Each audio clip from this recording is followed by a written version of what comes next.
Welcome back, fellow mobile game fanatics. I'm MyTyme to MyNBA2k18. I'm going to start off this episode by showing my latest addition to the crew. Yes, that is Karl Anthony Towns, Elite Pro. Not a foil, but still a pro. Yes, he was a board pull, so I got him in my recent playoff as a reward, and not long after, bang, board pull, out he dropped. So really chuffed to get him. Now, on top of that, I also had another pull, elite pull, but it was a support. So he's come into the team, and now I am actually rolling with a fully elite pro team. Now, no more packs, anything has been bought since the last time you guys saw in here.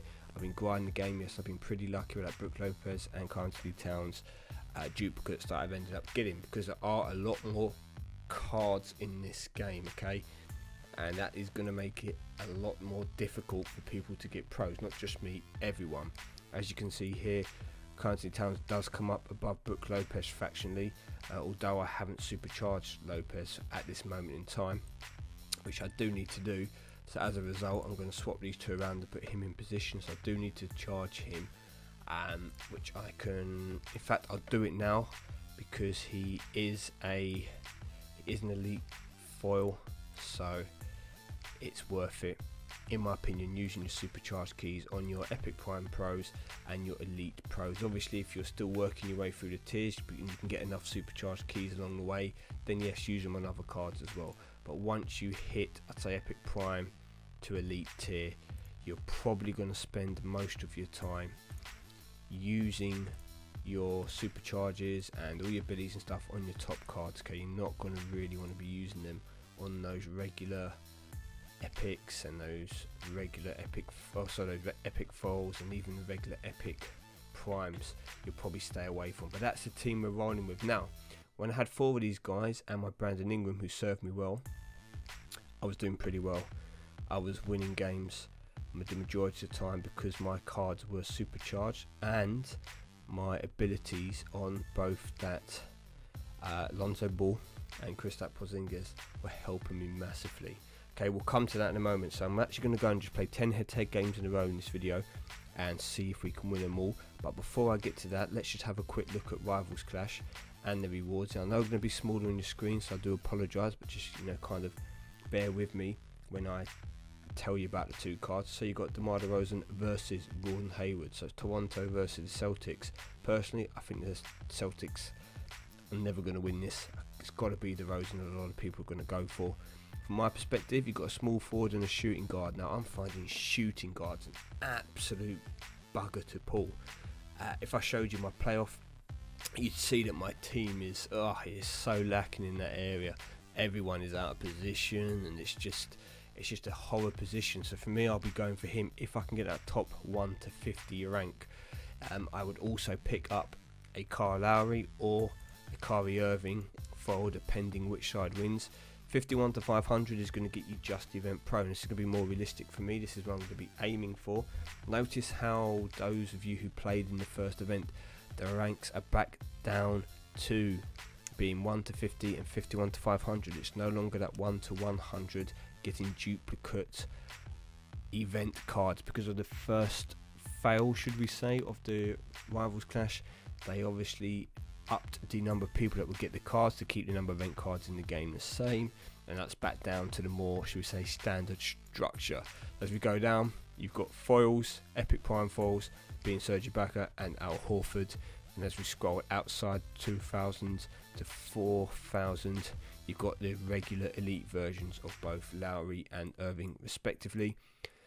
And I'm going to say the majority of people will want to be playing into to try and get top 4000. If you're playing this event, maybe you'll play top 10,000 should be the lowest you're aiming for to get yourself an Epic Prime foil. If you're playing any less than that, then you're literally only playing the event just to rank and pick yourself up a free card. Say if you have no time or no interest in Rivals Clash, no interest in making the grind, then play a few games here and there rather than playing quick games. Get yourself a rank around 10, just pick up a free card. You never know, it might make a pro, it might help your team. You don't have to play the event all the way out, but rather than playing a quick game, just get a few points in there, play the +3 matches and pick yourself up a free card at the end of it. But for myself, we'll be going for the DeRozan card. And if you just a quick comparison between the two of them, you're going to find that DeRozan is better in the offensive market. They're both exactly the same in defense. He's slightly worse in the rebounding, and he is fractionally better in the playmaking. So overall, he's actually a stronger card.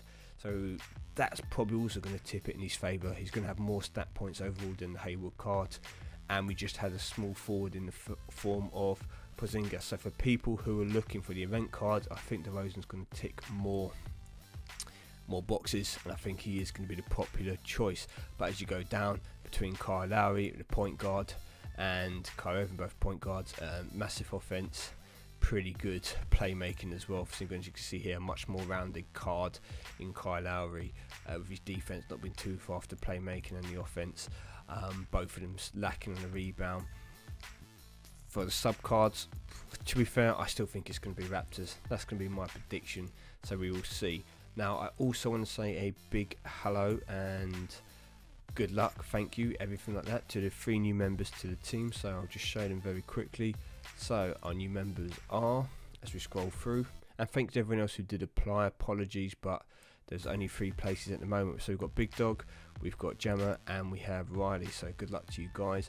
I will keep you all posted if more positions come available in the next couple of weeks. Again, I'll say in the video, it will just be about commenting on in-game, commenting on the video, telling me your name in-game, and also applying for that position. This wasn't first come first serve, but the guys were some of the early ones to do it. Those of you who are doing it still now, apologies, the video's also been up for a couple of days, and as a result it'll be too late. But I will keep you all informed as and when people leave or don't participate or decide the game isn't for them, then more positions will possibly become available. So let's go into it then. We've seen, actually, well, I did pick another Drew Holiday card as well, Epic Prime, which I need to work on. So that will help in my, what I thought was going to be my deck 25, which I'd need this week. Well, we don't, so I've got even more time to build that team. But let's come and have a look at this head-to-head and see how this team is now going to work. Okay, so I've not played this, first time I'm using these people. What is my tactic going to be? Well, I'll explain as we are going through. Sometimes it will involve me using Lonzo Ball or Porzingis first, because they will get the offensive and the playmaking boost guaranteed. Kemba Walker also is a guarantee on the offensive boost.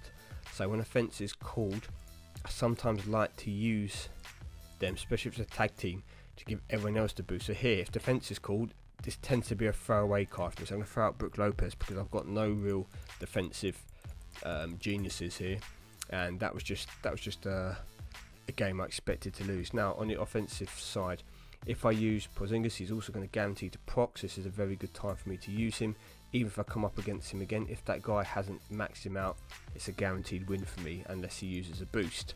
So I found that a lot of people haven't maxed out their abilities, and it's costing them.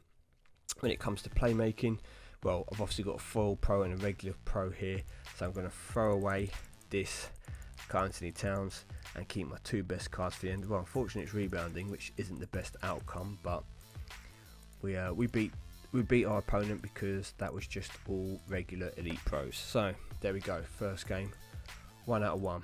Let's just try and scroll through these. I don't think I'm going to get anything good on camera, guys. I've got 2 resets in a row, that's pretty cool. So not expecting anything. I haven't played massive since my last pool. So just to show you as well, leaderboard, see I'm still down in tier 5. Okay, I haven't played a lot of this, so I'm going to hope to try and catch up over this weekend during the Rivals Clash. But yeah, I haven't really played as much of the game as I would have wanted, although I'm still working my way through the games. And you know, some people might say, well, you still played a reasonable amount. It's not as much as I was hoping I could have got to, so there's still plenty of work to be done here. But the team, I'm quite happy the way the team's coming. Obviously I'm going to need a lot of good luck. So here we go, here, rebounds and playmaking. Now what I can do, I'm just going to show you, I'm going to use the playmaking boost, and I'm going to roll up my Lonzo Ball just to get the playmaking boost for the team. As you see here, he's going to proc, that's that part, and here we go, procs now, up goes the extra, I think it was 43 bonus for playmaking, and good to go. So that's guaranteed. Now what it means is I can throw away a card and still have a slight boost. That I have a chance to win. Okay, we didn't get the win there, no problems, he was out of position anyway. 2 players, I'm going to definitely go for the win, so we will use my 2 best cards, and here we go. It's going to be 2 out of 2 into the next game. So as you can see in this game, just to show you the other variety you can do, I did use one of my best cards first because it was fairly favourable. I would have obviously preferred to have offense and playmaking rather than whatever it was, defense and playmaking, because he had a better offensive stat, but still I was fairly confident using the boost as well that I'd be able to get the win. And as a result, I then got that team boost as well, which can help you later on. And if I get offense early on, I know I've got 1, 2 guaranteed offensive boost, in fact 3, because Anthony Towns will also be, no, he's not free, 60%, isn't he? Sorry, yeah, he's not, no, ignore that. He's only got a 60% chance of doing it. So yeah, we've got, let's just do this quickly. We have, we have 3 guarantees basically. So use that same formation again here. We're going to use Porzingis first just to get the proc on the offensive side, and here he goes. There we go. There's the boost, 48 on top, and that's an offensive boost for the rest of the round. Now 2 people, we will use our playmaking and we will take our best cards and just guarantee the win. Unfortunately, I'm not actually playing any humans here at the moment, and these are all just bot matches, auto matches, so it's not really as challenging. There is more of a challenge head to head if you come against a human opponent, and they can sometimes try and do something different to either throw you off or to, like for example, if they lose the first game, you normally assume they're going to try and win the second game, so sometimes you could throw out a weaker card, and sometimes they'll counter that by also throwing out a weaker card but not their weakest, so they win a game they didn't necessarily intend to, and then you can be struggling at the end because you might have, for example, event card versus event card, and it'll be the case of who procs or who's got a boost, etc. So definitely more challenging when you have to come up against those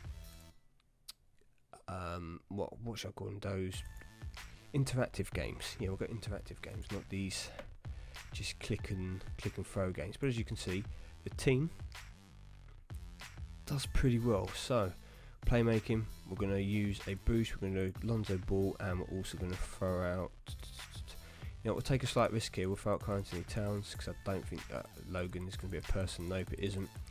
Now I only done that because I wanted to get his offensive boost up as well in case this gets called. So now throw out Brook Lopez, he's basically going to be the sacrificial lamb in each game. We'll go and throw out Walker because playmaking's a pretty good stat for him anyway, and that keeps me my best card for the end just in case there was anything fishy going on. I did lose that.